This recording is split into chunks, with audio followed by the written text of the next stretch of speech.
Non prebalibon, lakbay Katoliko, na napoy bagong Eucharistic miracle. Kani ba? Oh, niha. Gipost ni Reverend Father Darwin Gitgano. Unya, para tanaw na to kung unsa ka tinud ni, lantaw na to ang video sa maong Eucharistic miracle. Oh, tanawa ha.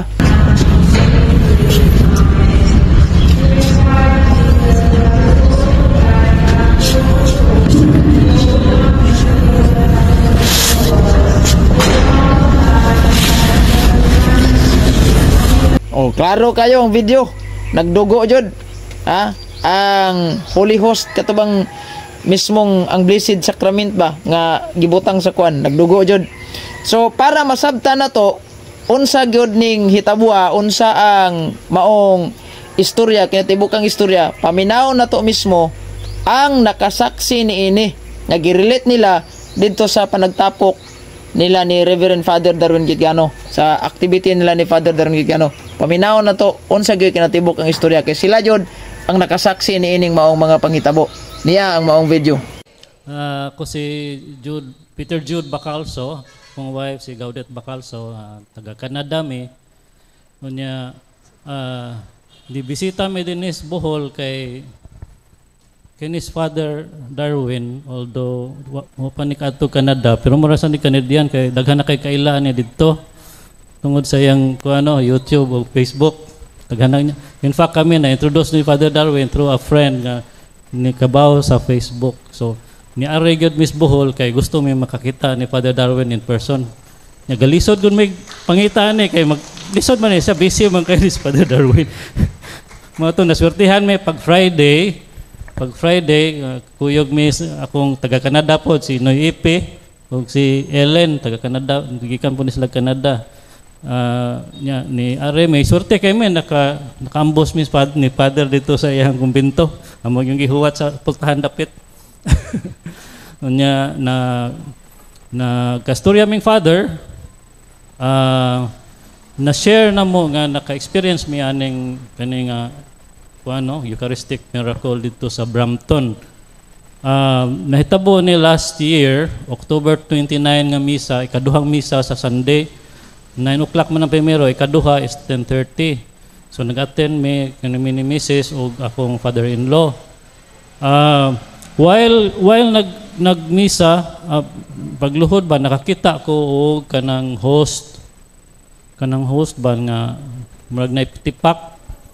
Ako siyang ingan na gilabay gito nga host kay dili man siya dito sa tubangan, diha naman sa ikaduha nga pew ba sa ilawom sa ludhanan. So akong duda gilabay gito somebody nga dili siguro Katoliko, gikuha lang nga gilabay, gi-desecrate ba ang consecrated nga host. So pag humas communion, gidali-dali na kog kuha ang host. Gipunit nako, nya gihatag nako ni Mrs.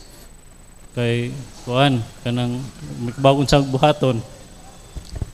So mo to paghatag niya nako sa kanang host, ako siyang gingnan nga unsa may akong bato na ni, ako lang siguro ning kaunod.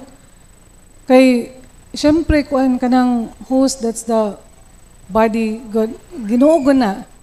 So at that time ingon na siya, ayaw lang kay nahulog ra ba na. Kanang ihatag lang na nato ni Father Yan, among parish priest sa Guardian Angel sa Brampton, Canada. So while katong gihatag na niya nako, akong gikuptan, unya akong giabuan. Unya at that time kanang ni-feel ko kanang heaviness ba sa akong kasing-kasing ba. Kay nakaingon ko nga ngano man nga gilabay ni Ginoo man ni. Unya I really felt nga di-crush good ang akong heart baka nang nag-uol jud ko bitaw. Ningon ko, Lord, kanang nganong gilabay man ka pasayloan tang kanang naglabay nimo, and I hope ma-realize niya nga kanang dili ni mao yang gibuhat. Pero at that time nga naggunit ko sa host, I really felt the presence of God. So after that, kanang paghuman sa misa, among giadto si Father Yan, unya among gihatag sa iyaha. So dito na sa iyaha niya. After that, ang katong host, pareha atong mga ubang stories, gibutang niya sa chalice with holy water, unya gibutang niya sa tabernacle. Si Father Yan, siya ragyod mo na ay key to that kanang tabernacle. So, dito to siya sa tabernacle, and then, Sunday man to, pagka Saturday following Saturday, nana sa ilaing host nga nakita, gilabay. So, gipunit, gihatag sa ni Father Yan. Karon si Father Yan, yun siya, yang ibutang sad nga to sa katong chalice ba, katong unang nakita katong gihatag niya. Pag-abli niya sa kuan, sa tabernacle, nakitaan man niya nga, ang host na ay dugo, na ay fresh blood.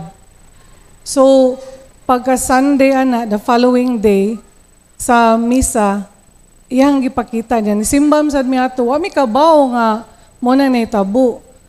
So karon ningon si Father Yan, yun siya nga, ipakita ko na kuno siya ipakita after mass, katong host. So pag kuha na ni Father Yan, nagpakita na kami, nilinya sad mi, niya mga tao nang hilak mga tao nang nimbawt ang balibo. Pag humana mong tanaw, inay siya nga, mauman tong atong gihatag ni Father Yan. O tong host na gihatag niya, inay ko nga, dili to oy.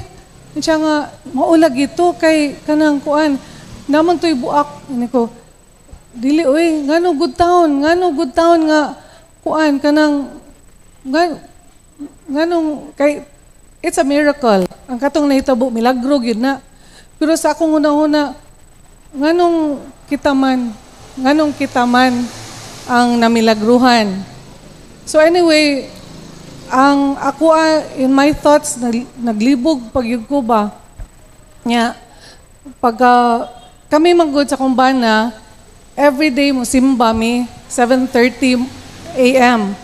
Nya, everyday ginam simba mi. So Sunday man to, pagka following day, Monday, ni simba mi, unya, kaning ang caretaker sa church, after that, among gipangutana niya, ingon ko nga, kanang, katong kuan, Ricky, katong host, kanus aman to na, katong naidugo, kanus aman to nga nakita ni Father, yun siya, katong the other Sunday. So, meaning to say nga, mo to siyang host nga, among napunitan. So, ingon siya nga, si tanawa, maulag ito atong napunitan. Niya, ako gihapon, hesitant gihapon ko, ineng ko nga, kanang, tilo, uy, di ko kasabot nga nganong gimilagruhan, sa akong una-una, nganong gimilagruhan tani. So, wag yapon, ineng ko mangutana, mutuora, ana, kung may istorya na ko si Father Yan. So, the following day, nisimba na sadmi. After sa Mass, among gipangutana si Father. Unya, ingon si Father nga, yes, that was the host that you gave to me. So dito na confirm, dito na gyud ko nihilak gyud. Nihilak na jud ko kay kanabang di ko kasabot kay it's a miracle kanang dugo nga kanang nakita kuan magud kanang na witness magud namo nga unsay itsura sa host before to na namo gihatag, and then now nakita namo nga naay kanang dugo gyud. So kanang sukad ato ang amuang faith sa Ginoo na deepen. Sukad ato musimba gyud mi tigsimba man gyud mi every day. Ang Mass di gyud mi gusto malate. Kinahanglan we have to be there at least 30 minutes or 15 minutes before sa misa kay para namo sagrado gyud kay kanang musimba bitaw ta, because kita as Catholics na realize na namo unsa di ay kaswerte nato. Swerte kayo ta nga we have Jesus Christ every mass. So kanang makaingon bitaw ko nga unsay difference nato sa ubang mga tao nga kanang laing relihiyon. Kita swerte kayo ta oy. Imagine every time nga naa ang Mass, naa ang Ginoo. Nya karon every time mo take na mi sa kanang sa host ng communion, kanang lipay kaayo mi kay ngano you are taking Jesus Christ with you. Naa si Jesus Christ nimo. So I hope nga sa among gi-share sa inyo hatanan kanang inyuhag yung hatagan og kanang importance ang misa o ang kanang Holy Communion. Please, kanang tinuod jud nga Jesus Christ is with us. Not only sa Mass, of course, sa everyday life nato, no? But Mass, kinanglan gyud musimba na gyud ta. As what Father Darwin is sharing or saying, nga naagyod ang Ginoo. So, kami sa kumbana, nagpasalamat gyud kayo mi sa Ginoo nga even after atong nahitabo tong kanang miracle, wala man kay mi nagkuan. Ang amo ra i-share among mga friends, mga kanang relatives, but wala kayo mi nag-storya-storya ana ba?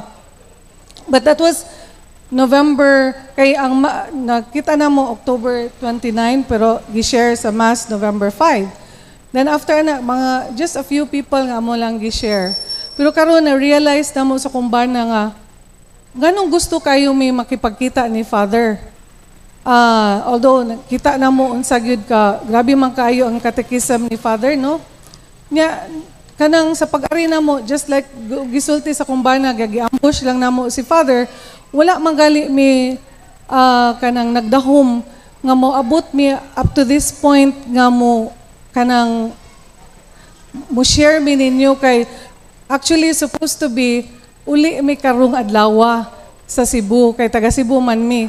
Ang amo tang biyahe alas 5.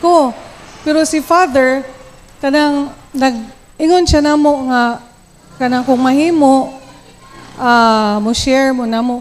But muna ingon ko nga, nganong dili mi kasi no ni Father. So meaning to say nga, pagbuot yun is Ginoo nga, nganong nakaari mi diri, na-ambush na mo si Father, na-share na mo niyang video, unya after that, kanang nagsunod-sunod na ang kanang amo ang sharing. So, mura na akong masulti ninyo, I hope nga after this, kanang inyo yung ma-feel ang presence sa Ginoo during Mass. Salamat kayo sa tanan.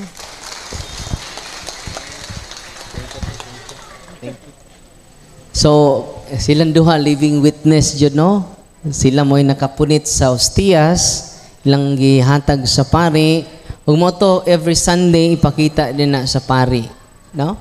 Kita ninyo nga nahimong pula sa actual diyan na perting labasa nga dugo. Bag-una ha, bag-una. Abi ninyo, daghan pa kayong milagro, pero di na ako mastorya ninyo. Og I hope, kina is quite enough nga inyo pang dugangan ang atong kahibalo sa Ginoo. Panamingon si Kristo, ang mukaon nining pan, may kinabuhing way katapusan. Munang yawa sad, paningkamutan po niya, nga di mo kasimba, aron di mo kakaon. Or paningkamutan po niya magtukod og mga pundok nga piki aron dili ta makakaon sa pan sa kinabuhi. Unang kita nga niya dinhi karon, the more kita madasig, the more kita ma-inspire, dili tungod sa butang, dili tungod sa posisyon, tungod ni Kristo. Love Christ, only Christ, nothing but Christ. Amen. God is good all the time. Atong pakpakan ng Ginoo. Mayong gabiin atong tanan.